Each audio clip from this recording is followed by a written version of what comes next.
Nigel Richards fans, rejoice. What you're about to see is another Nigel video.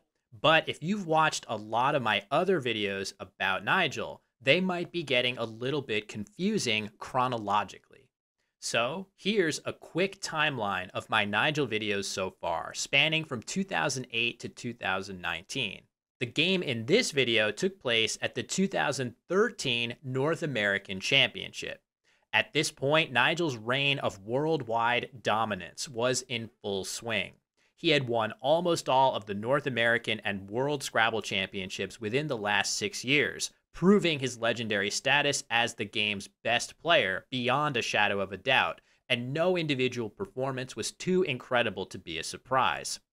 Even still, there are so many Nigel games that leave me shaking my head in disbelief at his brilliance, and the game you're about to see is right at the top of my list. 14 rounds in, Nigel was in his familiar spot in first place, fending off challengers at the top board. In round 15, that challenger was Trip Payne, a strong expert player well known for his prowess in the world of competitive crossword puzzle solving, where he's a 3-time national champion. Trip starts this Scrabble game with too many vowels, including 3 O's, and plays the self-descriptive poo for 10 points. Nigel's rack is much stronger, and he plays retrial hooking pool for 67. He has lots of other options for the same score, so why pick this one? My guess, Nigel is likely thinking that if Trip had the second P, he would have played poop instead of poo. So by playing retrial in this spot, Nigel becomes a slight favorite to draw the second P himself for the pre-trial hook. Not a big deal, but every little edge counts. Trip answers back with Mousers hooking spool, and after 2 more optimal turns apiece for both players, Nigel does indeed win the race to the P and plays Yawp for 37, hooking pre-trial, just as planned. Holding 3 I's now instead of O's, Trip manages to shed 2 of them at once with Bindi, and after Nigel makes his top-scoring X play, Trip draws the first blank and plays Fattiest for 62. After trading small scoring plays, Nigel draws the second blank and can play bingos such as Garglers through the G of Gottis, but surprisingly, he opts to play Lairs instead for only 28 points. There's no way Nigel missed Garglers, so this was a conscious choice on his part. 42 points is a lot to sacrifice, but with the J, Q, and Z still lurking, opening 2 triple word scores carries more risk than usual. So Nigel elects to stay patient, even the score, and bide his time until he can play a bingo with less risk. Holding clunky tiles, Trip makes a strong move of Cliff, placing a C out in space to restrict potential overlaps. Nigel draws more bingos to the G, including Emigrate for 70, but he once again chooses to pass them up, instead playing Eat for just 23. His reasoning is likely similar to last turn, but if he waits too long, the open spots on the board may disappear. Computer analysis wants him to take a chance and play Emigrate here, although it did approve of his previous choice of Lairs. Trip makes an excellent overlap of Meaty for 40 points, blocking the G and taking a strong lead. Nigel draws the J and Z he was worried about, but there's no triple word scores available. While something like Jared scores 26 points, leaving the Z for next turn, scoring well with that Z will be difficult. And Jin or Zin score okay, but will almost always give more points back to Trip. So what does Nigel do? He plays In for 9 points. This looks like a completely insane play on his part, but upon closer examination, the upside of this play is enormous. If Trip doesn't block the new spot, Nigel is guaranteed to have G's for 99 points using his leftover J easy and blank. He can also draw an O to play 0 for 91, or the last E to play G's for 102 points instead, saving his blank for later. Nigel isn't playing on this board by himself, though. Trip is going to take one look at this play and immediately know that Nigel's up to something. The real genius of this move is that the damage Trip can do using this spot is extremely minimal in this specific game scenario. Looking at the unseen tiles from Nigel's POV, the only moderately threatening tile that can play hooking in is the B for bin.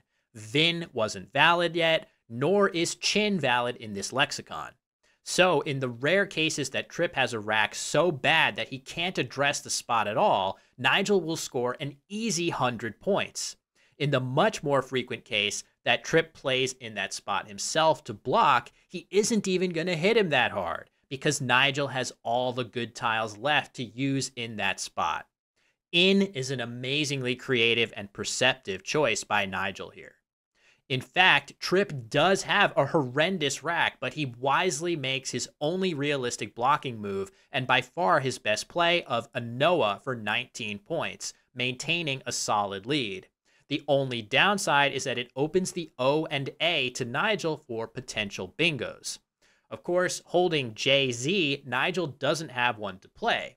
Down 50 points and with his best scoring play yielding only 27, Nigel makes another stunningly creative move here. Zin for just 12 points. There is so much going on with this seemingly simple play. First, let's compare it with Jin in the same spot, which would also have been tempting. Jin looks good at first glance because with no more Ds left in the bag, it sets up a threatening hook that only Nigel can use. However, because of the positioning of that hook, it'll be impossible for Nigel to use a high point tile like the Z on the double letter score playing to the lower left corner. Even 6-letter plays ending in ED will be difficult for Nigel to draw here. His only realistic option, using the Z, is crazed if and only if he draws the last A. Not only that, while the Z is a slightly better bingo tile in a vacuum than the J and a much better tile in general, with this particular set of unseen tiles, the J is actually considerably better than the Z for bingoing through the A and O of a Noah. Any of the draws of OT, BT, or BO give Nigel Objector for upwards of 110 points, which will almost always be enough to win, while other draws like EB, ET, or IU yield Reobject for 86 or Jouncier for 82, which at least make the endgame interesting. After Jin, there are still some bingo threats for Nigel, but computer analysis suggests that Zin results in a bingo about 16% of the time, whereas Jin checks in at just 10%.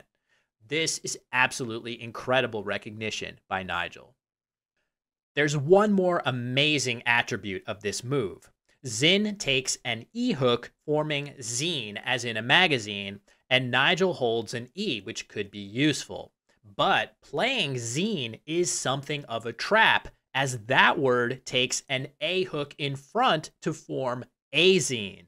From Trip's POV, playing zine himself is terrifying because he would be opening up a giant hook to Nigel that could lose him the game. But from Nigel's POV, if Trip plays zine, even without the last A, he can use his blank to hammer the spot. And best of all, if Nigel can draw that A himself, he can play zine and set up the devastating hook in a way that'll be very difficult to block. So, what happens from here? After Zin, Trip has both Vs, and despite the temptation of Vive hooking zine for 33, he balks at creating the giant azine hook, and instead blocks the bingo lines as best he can. Nigel does draw the last A from the bag along with the B, although had he drawn the O and not the A, he would now have Objector for 118 points and a nearly guaranteed win. Instead, with the precious A in hand, he comes up with a final creative masterstroke. He burns his blank and sets up the azine hook by playing Jibe for 37, emptying the bag. Although drawing the Q without the U would be fatal, it's a gamble he absolutely has to take. But Trip has drawn the dreaded Q himself, and he has no productive way to both shed the Q and block the big A hook. He correctly plays off his Q with cheese for 12, and Nigel can win the game by 4 points right now by playing Cougar and azine, but he plays his customary perfect endgame. First, dropping his R for 12 points, and then finishing with an unblockable Guaco hooking azine for 41, to surge into the lead, winning by 18 points and a final of 381 to 363. Although I've ceased to be surprised by anything Nigel does at the Scrabble board, this game blew my mind when I first saw it. In one interview conducted after the event, which of course Nigel ended up winning, Trip himself gave props to the GOAT for his amazing foresight, comparing him with Michael Jordan. I was surprised to find a quote from myself in the same article. I actually don't remember saying this, but I certainly still stand by it. As a competitor, Nigel's incredible skill can be a little disheartening, but mostly it's inspiring, motivating me to play my best and serving as proof that Scrabble at the highest level is truly a beautiful game.